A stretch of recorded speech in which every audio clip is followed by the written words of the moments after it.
If you're wearing a pair of shoes that doesn't fit right, it affects the way that you walk. So if your feet are wrong, then it moves up to your knee, so your knee will be wrong, which moves up to your pelvis, so your pelvis will be wrong, and all of a sudden you're in a world of trouble. If your shoes are broken in and you're still getting blisters, those shoes don't fit. It's really important to know this isn't a diagnostic tool. This is testing the foot to see what type of shoe is going to fit. There's no question that you've got to use a Braink device. It is the first thing that all of our team do. Every customer that comes into the Comfort Co gets measured from fitting that foot for what type of shoes are going to fit. Okay, high instep, high arch, wide foot, size 9, let's go. I'll go get 5 or 6 options. No one should have to accept a shoe that doesn't fit. Welcome to the Comfort Walk and Talk, where every step towards comfort is a step towards a healthier you. We're your hosts, Jeff Allanah and Ben. Together, let's transform our lives from the ground up. Welcome back to another episode of the Comfort Walk and Talk, brought to you by the Comfort Co. Today we're talking about one of the big parts of our comfort recipe, which is fit, because it is a much bigger deal than most people realise. We talk about it all the time, but we thought we should take this opportunity to let people know why. If you're not wearing a pair of shoes that fits you properly, it's doing you damage. So that's what we're talking about today with a couple of the experts, and we're going to jump right in. But first things first, I did want to start this episode with a couple of fun facts because since the dawn of shoes, people have been wearing shoes that don't fit. So if that's you, you're not alone. Actually, in ancient Egypt, they had pharaohs wear shoes made out of solid gold, which is I remember seeing that in a museum actually. wildly impractical. Yeah, that must have caused But a blisters. status symbol, I guess. Status, Yeah. absolutely. Status. And it always is. It's for some reason squeezing your feet into a pair of shoes that is utterly ridiculous. Like, oh, look at me, I'm fancy. Imagine retelling those though. What the The margin. Well, on the slave labour, I would say the margin would have been high back in One the shoe day. a month business that way. And if you had to put it on clearance, right? The gold shoes, yeah. Depends Now, on the gold price there. How as can well. we incorporate gold in the Comfort Co shoes? It's about time, isn't Yeah, it? It's about bit of gold time. foil maybe. Of course, there's been your other trends. The big famous one is your foot binding in China, which stopped a lot early, a lot later than you would think. Yeah. What was that? That was really tightening up the foot, so wasn't it? Wrapping the Yeah, shoe. it was because Wrapping the foot. the small feet were considered more attractive, and also it stopped wives running away from their husbands. Right. Brutal. When Wow. I first started in retail, I started in a sporting retail footwear store, and we used to have a lot of Japanese tourists in the early 1990s, and they would always get a shoe that was smaller than Yeah, their, but really small. Interesting. Yeah, because that was the trend. So yeah, you're not getting off scot-free modern day. I mean, there was that whole trend back in you're saying the early 90s, 2000s. That was all encompassing. You had people wanting to fit into their size 7 stiletto when they're a size 9, and just like they already hurt. What are you doing to yourself? I can't do stilettos. No. So still, even our nice ones that fit well and with your cushioning, I was if you're going to do it, do that. But It's funny, isn't it? Even people that hear, I'm going to get you out a wide shoe. They go, oh no, don't bring that close to me. I don't want to be labelled wide. No, that's right. Yeah, there's still a lot of self-consciousness there, which we're trying to stop that, aren't we? Is get a pair of shoes that fit. Because here's the statistic from the Journal of Foot and Ankle Research. So this is a peer-reviewed study. This is wild. Is 63 to 72% of people wear a pair of shoes that don't fit. Wow. That's crazy. That's nuts. That is nuts. Because people, you get your Braink back in the day, and something funny I heard the other day actually was people when they went shoe shopping with their mum, back when they were kids, they would always get the size up because you want room to go into. And so people don't learn that once your feet stop growing, you don't have to do that anymore. so you got people with a closet full of size 10s when they're a size 9. It's like, what do you mean? I've got some room to grow. It's like, mate, you're 33. Same with school uniforms. Grade 12, I had 3 sizes too big. Might grow into it. But Turns out you did. the difference doesn't go down. The difference doesn't go down to the size 34 trousers though, Ben. Where you want to, I'm going to fit them one day. One day I'm going to get back into them. I think everyone has that aspirational T-shirt in their cupboard, don't they? It's going to fit. I'm not throwing that out yet. It was gorgeous 10 years ago. Let's see how we go. But that's.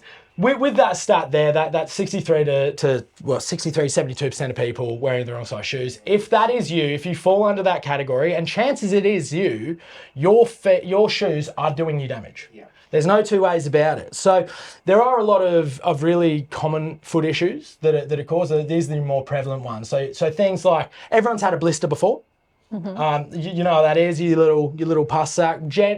Generally when you're breaking in shoes, isn't it? But if your shoes are broken in and you're still getting blisters, those shoes don't fit. Yes. Yeah. Do you get that a lot in the retail space? I've got a real common rule in retail that no shoe should give you a blister. Yeah. Really? At all? Yeah, I don't. Even at the breaking in stage, I genuinely say that if you have to say that a shoe's got to be broken into, let's keep looking, right? Because all the blister's doing is it's carving up the blister, making it firmer, which means it won't blister next time. But it's not. It's damaging your skin.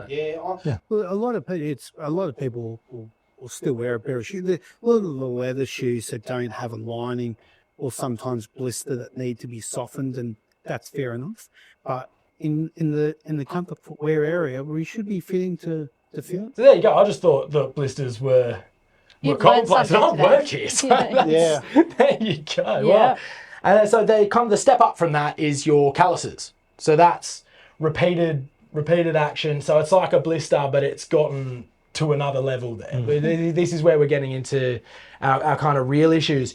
But these ones can be from your tight shoes or shoes that are too loose as well. Yeah. Mm-hmm. Yeah. So if you do have that size 12 and you're a size 10, that impact can be when you take a step, your foot slides forward, and then you'll get your callus underfoot. Of course. Yeah. So, as well as you're getting into your more serious stuff here is your bunions. Yes. So that's... Can that be affected? That does, doesn't it? By the tightness, isn't it? Yeah. So for bunions, from the research that I've done, is that it is mostly genetic with a bunion, but it can really badly be exacerbated or even caused in some cases depending on how hard you're going. So for our listeners that might not know, a bunion is where you're wearing, your toe box is too small and your top foot, your big toe.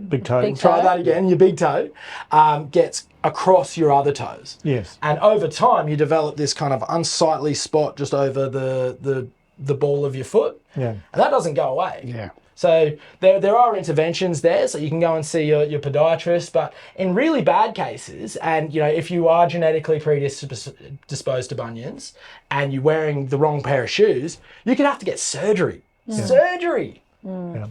Now we love bunions because we've got plenty of shoes that fit the bunion. We love them. Those bunions are beautiful. Yes, absolutely. We got our Reveres, we got the neoprene thing there. Like if you be proud of your bunion. Wear it with pride. There you go. Or cover it. Or cover it and be chill with it. Whatever. We might make a shoe where bunion here. But it is the cut out. It is a good point though, because rubbing on that bunion can cause some irritation and a little bit of uncomfortableness. Well, also, and on a real serious sense, what a bunion can really do is it can stop a person from being active. Yes. Because it will prevent them from, whether it be from a confidence perspective, because that's what the biggest part is, confidence of being able to show your foot and be able to be out there in the sun and wear a sandal.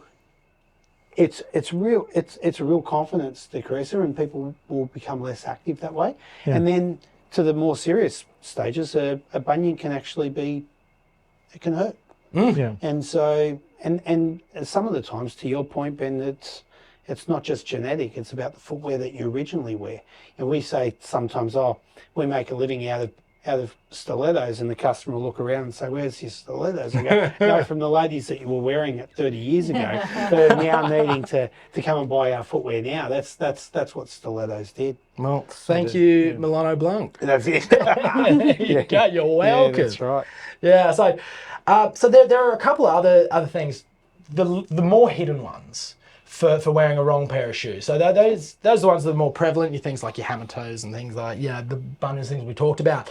But there are those subtle differences from wearing a ill-fitting pair of shoes over time. Yeah. So if you're wearing a pair of shoes that doesn't fit right, it affects the way that you walk, which has this flow-on effect with your alignment and things like that. So that's what we all talk about there. So if the way that you walk has everything to do with, firstly, your feet. So if your feet are wrong, then it moves up to your knee. So your knee will be wrong, which moves up to your pelvis. So your pelvis will be wrong, and all of a sudden you're in a world of trouble. Yeah. So if you're wearing shoes that are too tight, we find that will restrict your movement. You're taking shorter steps. You're not taking, the strides that you would normally take.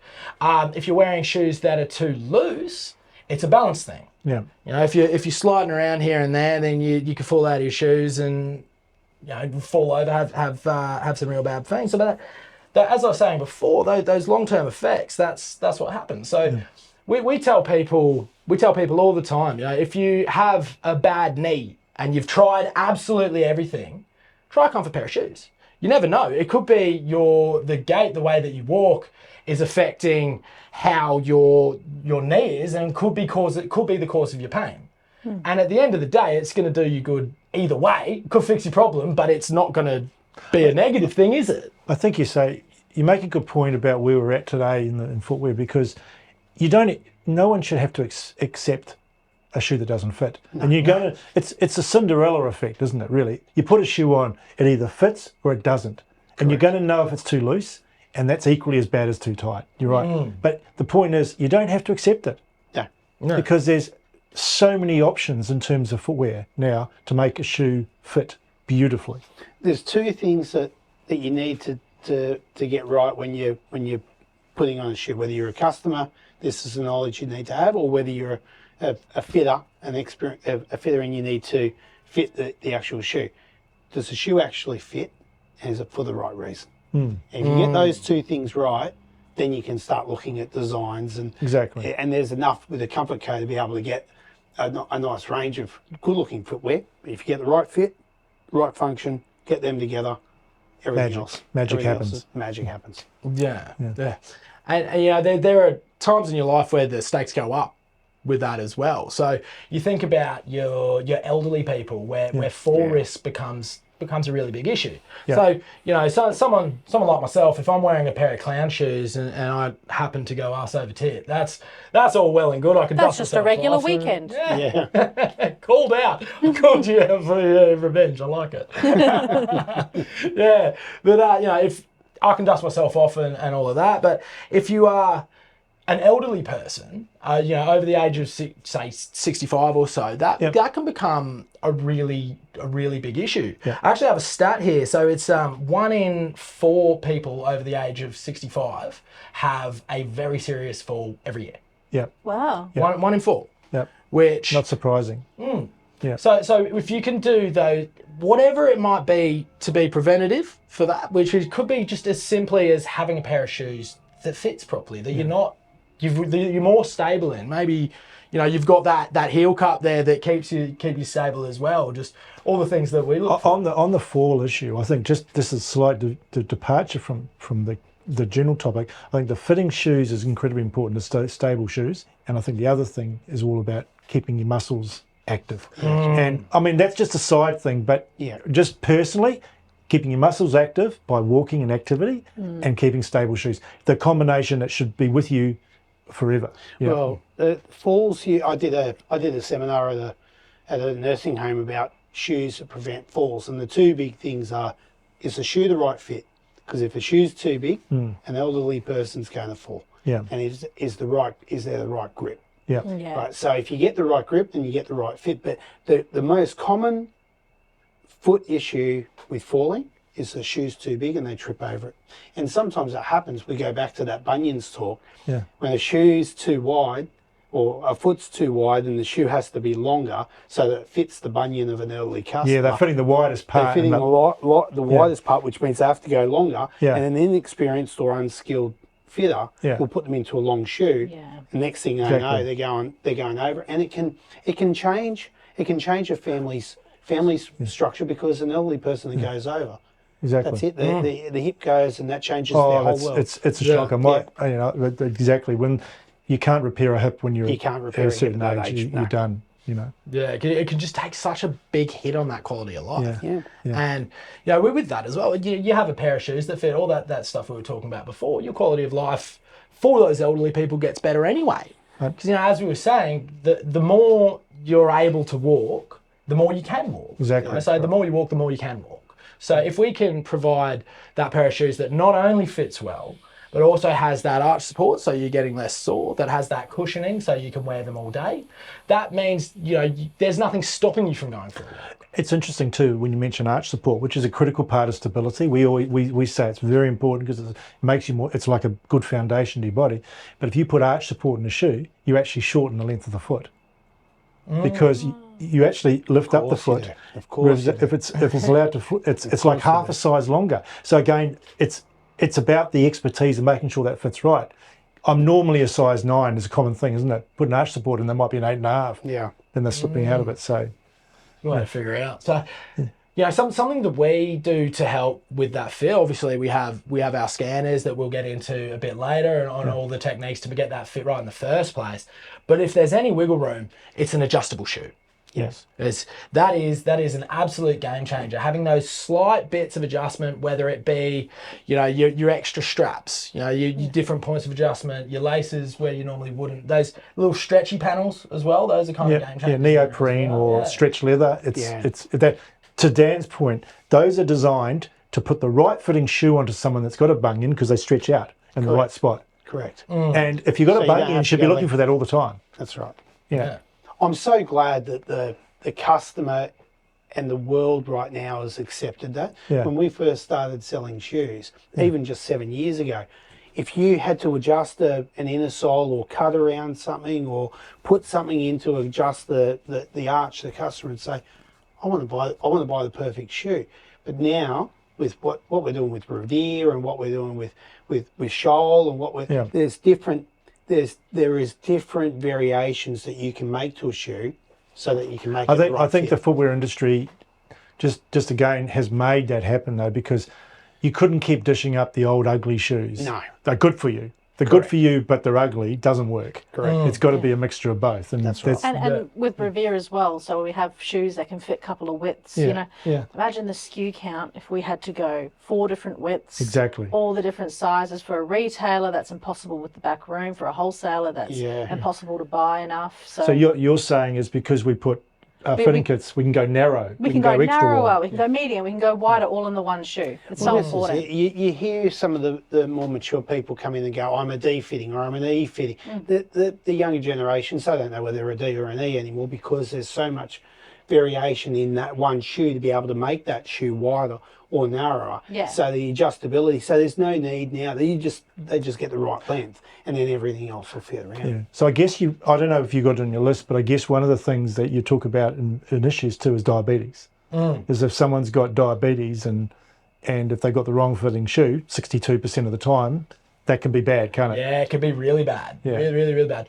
Because with your diabetes, how that works is you get a bit of neuropathy in your feet. I believe that's the term. Yeah, numbness. You can't feel pain. So everything goes numb. So if you get that slight blister, that slight callus, the little foot issues that you know someone without diabetes could get over pretty quickly, because you've got that reduced blood flow there as well, it doesn't heal. And that's, you know, when you hear people with diabetes had to get their foot amputated, that's why.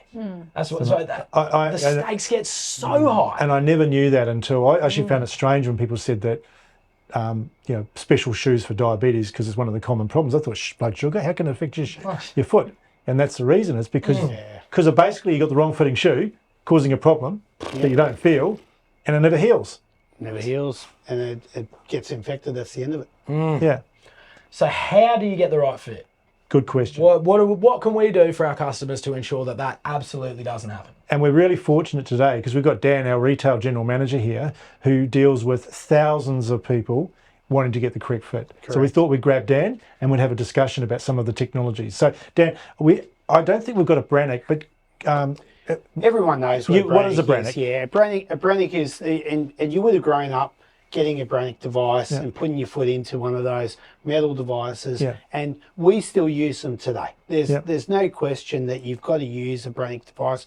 It is the first thing that all of our team do. Every customer that comes into the Comfort Co gets measured on a Braink. It has to happen. Whether they've been measured a month ago because feet change. And what that device does is it allows us to see the length of the left and right foot, the width. The major thing that it does is allows us to see the foot. Now that was the old-fashioned way, and still is very relevant today, because a good fitter will be able to look at a foot and be able to fit, to Ben's point. What do we need to do to fit the right shoe? The first thing is to sight the foot and to be able to see, right, we know from fitting that foot or seeing that foot what type of shoes are going to fit. It doesn't give us all the information, and that's where it's... So it's a bit like the guy in the clothing stock with his tape measure coming and measuring your thing, but he doesn't measure your belly. That's right, yeah. So we'll go, you're a 44, but it's, in a footwear side, we'll be able to go, okay, high instep, high arch, wide foot, size 9. Let's go. I'll go get 5 or 6 options. Okay. Where the world's going to now is it needs more specifications, especially with how different the feet are. And that's why the Atrix scanner has become something that we're introducing into the Comfort Co. So it's pretty exciting. We're actually going to run through a Atrix scanner demonstration now. These are in all of our stores. Where are our stores? In Southgate, Marrickville and Greensborough. All in Sydney and Melbourne, Sydney and Melbourne. So if you happen to be in Sydney and Melbourne, come down. This is the very best way to get your foot sized.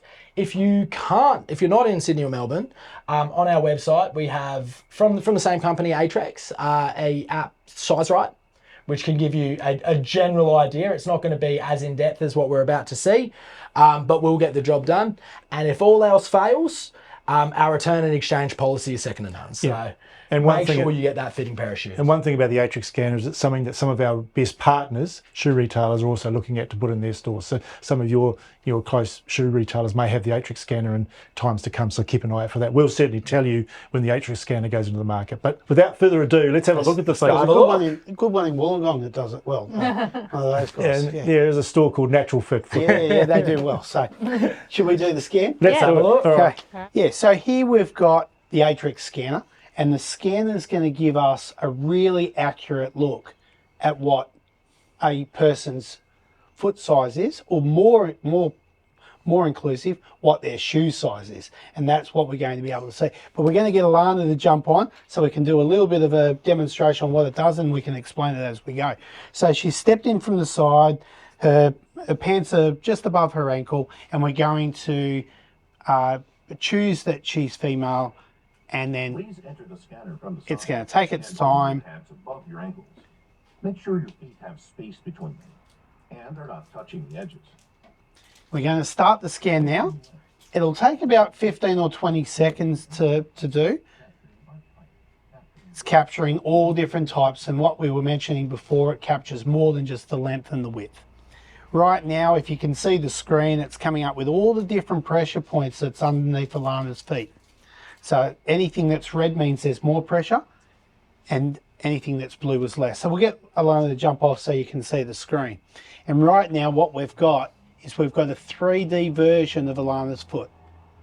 Wow. So we can see, and we're going to go through these details in a little bit more detail, these details in a little bit more specifics, but we can see heel height, we can see width, we can see length, we can see arch height, we can see instep height. So let's go through those in a little bit more detail. So firstly, let's have a look at the actual length of the foot. So we can press the length of the foot, and we can see here that Allanah's got 2 different size feet, as most people do. And in Allanah's case, the right foot is a little bit longer than the left foot.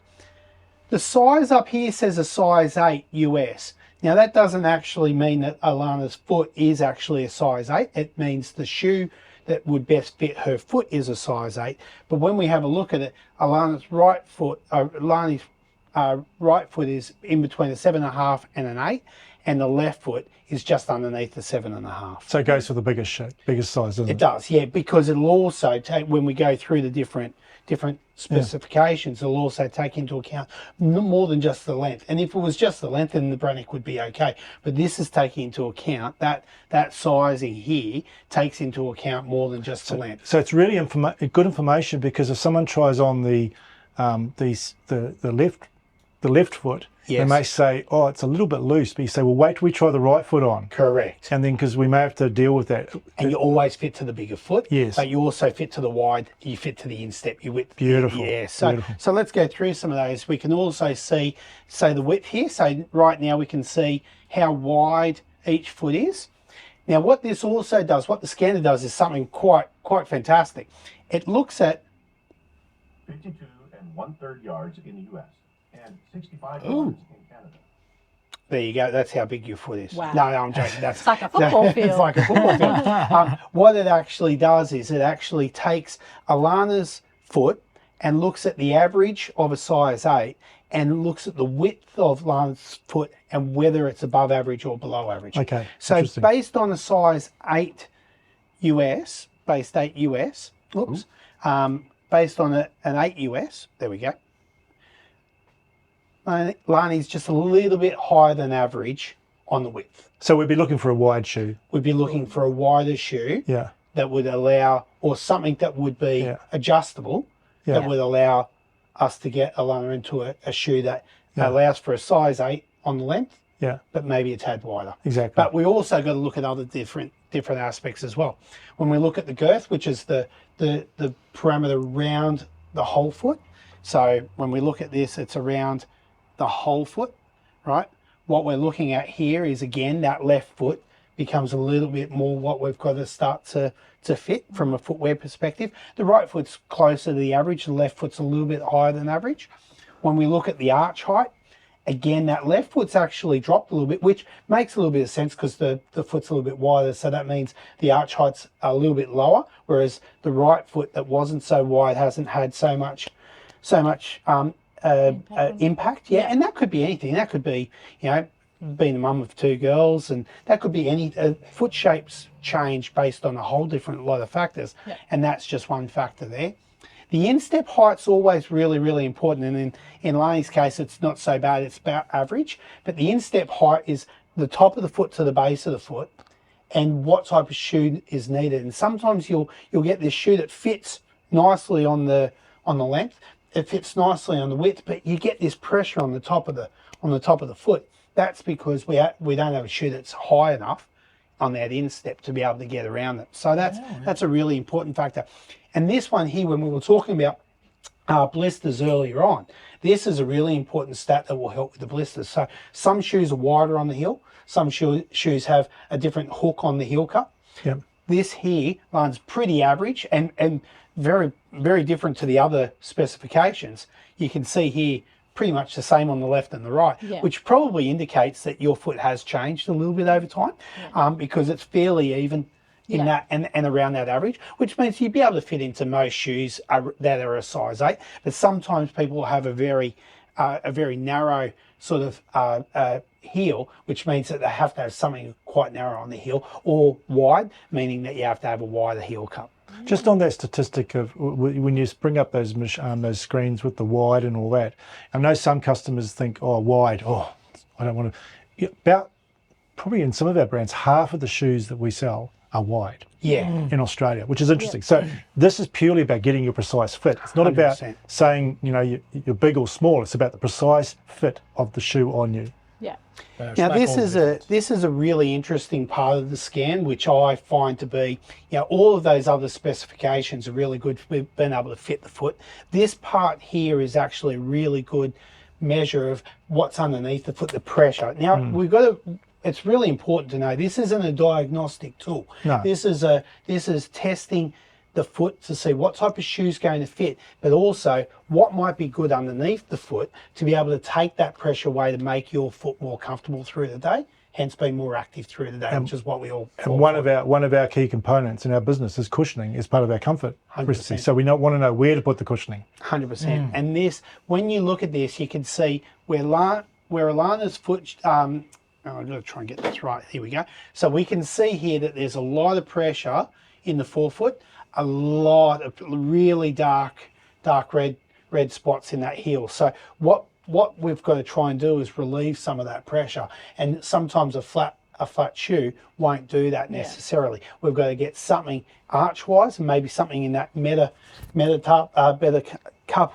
sort of stage to be able to get us forefoot cushioning, rear foot, and then the arch support.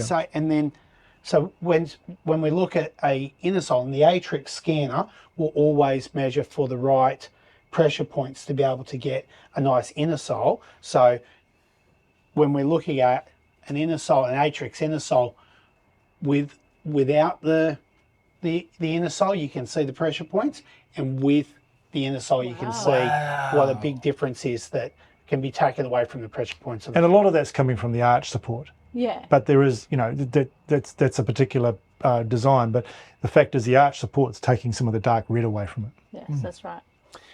Now we're going to bring in our resident toddler, which is. Oh, we're going to do. No, we'll measure up Toshi just to see if there's any difference. Just get a second. You've all met Natasha or Toshi on previous episodes, so she thought she'd make a guest appearance. We won't go so long on the diagnostics, but we'll go have a look. Jump on.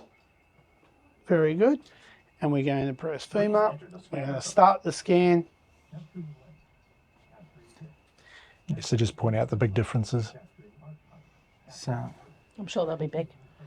So it's really interesting with these ones as well. Atrix has used the data from these scanners in their sizing, haven't they? 100%, yeah. And the more people that get scanned, the more information that it's allowing it to be compared to. Yeah, so let's have a look at Tosh's feet. And on that point, just on the measurements before you get there, the measurements are being used in other footwear brands as well.